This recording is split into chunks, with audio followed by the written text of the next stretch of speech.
ಪ್ರಿಯರಾದವರೇ, ಯೇಸುಕ್ರಿಸ್ತನ ನಾಮದಲ್ಲಿ ನಿಮಗೆ ವಂದನೆಗಳು. ನೀವು ಯೇಸುಕ್ರಿಸ್ತನನ್ನು ದರ್ಶಿಸಲು ಬಯಸುತ್ತೀರಾ?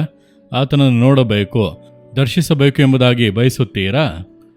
ದೇವರನ್ನು ನೋಡಬೇಕೆಂದು ಎಲ್ಲರೂ ಬಯಸುತ್ತಾರೆ. ದೇವ ದರ್ಶನ ಎಂಬುದಾಗಿ ಅನೇಕ ಕಡೆಗಳಿಗೆ ಹೋಗಿ ಮನುಷ್ಯರಿಂದ ಉಂಟು ಮಾಡಲ್ಪಟ್ಟಿರುವಂಥ ಶಿಲೆಗಳನ್ನು, ಆ ಸ್ಥಳಗಳನ್ನು ನೋಡಿ ನಾನು ದೇವರ ದರ್ಶನ ಮಾಡಿದೆನೋ, ದೇವರನ್ನು ನೋಡಿಬಿಟ್ಟನು ಎಂದು ಅಂದುಕೊಂಡು ಬರುವಂಥ ಜನರನ್ನು ನಾವು ನೋಡಿದ್ದೇವೆ. ಹೌದು ತಾನೆ? ಅಂದರೆ ಯೇಸುಕ್ರಿಸ್ತನ ಒಂದು ಮೂರ್ತಿಯನ್ನು ಮಾಡಿ ಅದನ್ನು ಹೋಗಿ ನೋಡಿ ನಾನು ಯೇಸುವನ್ನು ದರ್ಶಿಸಿದೆ ಎಂಬುದಾಗಿ ಹೇಳುವ ಹಾಗೆ. ಆ ರೀತಿಯಾಗಿ ಕೆಲ ಕ್ರೈಸ್ತರು ಕೂಡ ಇದ್ದಾರೆ, ನಾನು ಹೋಗಿ ದರ್ಶನ ಮಾಡಿ ಬಂದೆನು ಎಂಬುದಾಗಿ. ಅದು ನಿಜವಾಗಿಯೂ ಕೂಡ ದರ್ಶನವ? ಅದು ಮನುಷ್ಯನಿಂದ ಉಂಟು ಮಾಡಲ್ಪಟ್ಟಂಥ ಒಂದು ವಸ್ತು, ಮನುಷ್ಯನಿಂದ ಉಂಟು ಮಾಡಲ್ಪಟ್ಟಂಥ ಒಂದು ಶಿಲೆ. ಅದನ್ನು ನೋಡುವುದು ದೇವರನ್ನು ದರ್ಶಿಸಿದಂತೆ ಅಲ್ಲ. ಏಕೆಂದರೆ ದೇವರು ಆತ್ಮ ಸ್ವರೂಪನು. ಆತನನ್ನು ಆತ್ಮದಲ್ಲಿಯೂ ಸತ್ಯದಲ್ಲಿಯೂ ಆರಾಧಿಸುವಾಗಲೇ ನಮ್ಮ ಆತ್ಮೀಕ ಕಣ್ಣುಗಳಿಂದ ಆತನನ್ನು ದರ್ಶಿಸುವುದಕ್ಕೆ ಸಾಧ್ಯ. ಹಾಗಾದರೆ ಯಾರು ದರ್ಶಿಸಬಹುದು ಎಂದು ಕೇಳಿದರೆ, ಹೃದಯದಲ್ಲಿ ಪರಿಶುದ್ಧತೆ ಇರಬೇಕು. ಹೃದಯದಲ್ಲಿ ಹೆಮ್ಮೆ ಇದೆ, ಹೊಟ್ಟೆ ಕಿಚ್ಚಿದೆ, ಕೋಪ ಇದೆ, ದ್ವೇಷ ಇದೆ, ಇಚ್ಛೆಗಳು ಇದೆ, ಹಮ್ಮಿನ ಕಣ್ಣಿದೆ, ದೂಷಣೆಗಳು ಇದೆ. ಇಷ್ಟು ಪಾಪಗಳನ್ನು ಹೃದಯದಲ್ಲಿ ಇಟ್ಟುಕೊಂಡು ಪರಿಶುದ್ಧವಾದ ದೇವರನ್ನು ಹೇಗೆ ದೃಷ್ಟಿಸಲು ಸಾಧ್ಯ?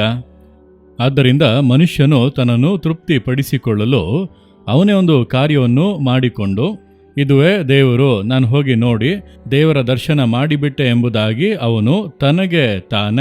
ಅವನು ಹೇಳಿಕೊಳ್ಳುತ್ತಾನೆ, ತನಗೆ ತಾನೇ ತೃಪ್ತಿ ಪಡುತ್ತಾನೆ. ಆದರೆ ಅದು ನಿಜ ಅಲ್ಲ. ದೇವರನ್ನು ಒಬ್ಬ ವ್ಯಕ್ತಿ ದರ್ಶಿಸುವುದಾದರೆ ಅವನ ಜೀವಿತವೇ ಬದಲಾಗುವುದಲ್ಲವ? ನೀವು ಅದನ್ನು ಯೋಚಿಸಿ ನೋಡಿರಿ.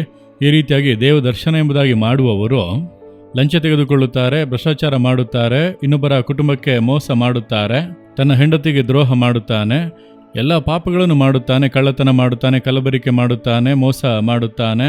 ಭಕ್ತಿಯಿಂದ ಹೋಗಿ ನಾನು ಕೂಡ ದೇವರನ್ನು ದರ್ಶನ ಮಾಡಿದೆ, ಅಲ್ಲಿ ಹೋದೆ, ಇಲ್ಲಿ ಹೋದೆ, ಹಣವನ್ನೆಲ್ಲ ಖರ್ಚು ಮಾಡಿದೆ, ಹಾಗಾದ್ರೆ ನಿಜವಾಗಿ ಕೂಡ ದೇವರ ದರ್ಶನವಾಗಿರುತ್ತದ? ಯೋಚಿಸಿರಿ.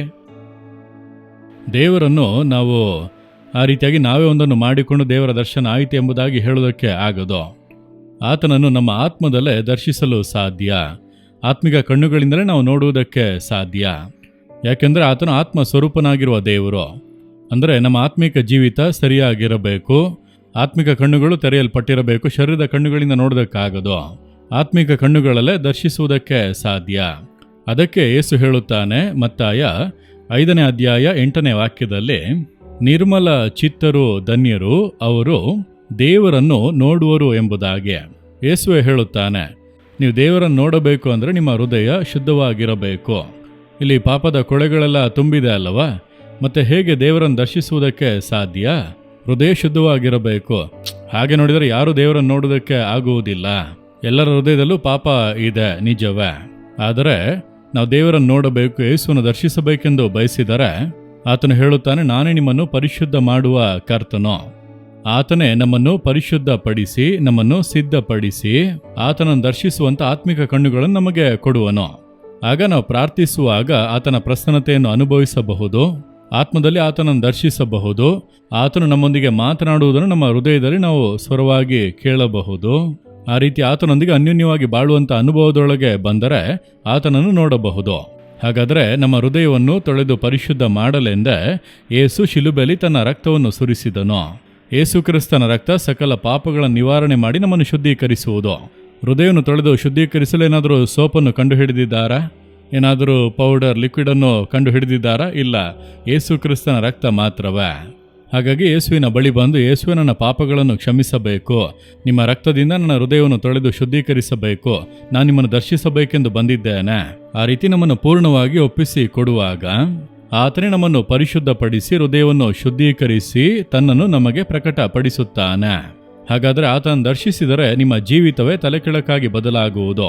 ಅದುವೇ ದೇವ ದರ್ಶನ ಅನ್ನುವುದು. ಯೇಸು ಹೇಳಿದನು, ನಿರ್ಮಲ ಚಿತ್ತ ಉಳ್ಳಂತವರೇ ದೇವರನ್ನು ದರ್ಶಿಸಲು ಸಾಧ್ಯ. ಹಾಗಾಗಿ ನಿಮ್ಮನ್ನು ಅದಕ್ಕಾಗಿ ಒಪ್ಪಿಸಿ ಕೊಟ್ಟರೆ ನೀವು ಆತನನ್ನು ದರ್ಶಿಸಬಹುದು, ಆತನ ಸ್ವರವನ್ನು ಕೇಳಬಹುದು. ನೀವು ನಂಬಿರಿ, ಹೃದಯದಲ್ಲಿ ಕೈ ಇಟ್ಟುಕೊಂಡು, ಯೇಸುವೆ, ನಾನು ನಿಮ್ಮನ್ನು ದರ್ಶಿಸುವಂತೆ ನನ್ನ ಹೃದಯವನ್ನು ಪರಿಶುದ್ಧಪಡಿಸಿ, ನನ್ನ ಹೃದಯವನ್ನು ಶುದ್ಧೀಕರಿಸಿ, ನಿಮ್ಮ ರಕ್ತದಿಂದ ತೊಳೆದು ನನ್ನನ್ನು ಪರಿಶುದ್ಧ ಮಾಡಿ, ನಿಮ್ಮನ್ನು ದರ್ಶಿಸಬೇಕು, ನಿಮ್ಮ ಸ್ವರವನ್ನು ಕೇಳಬೇಕು. ಕೃಪೆ ಕೊಡಿರಿ. ಯೇಸುವಿನ ನಾಮದಲ್ಲಿ ಪ್ರಾರ್ಥಿಸುತ್ತೇನೆ.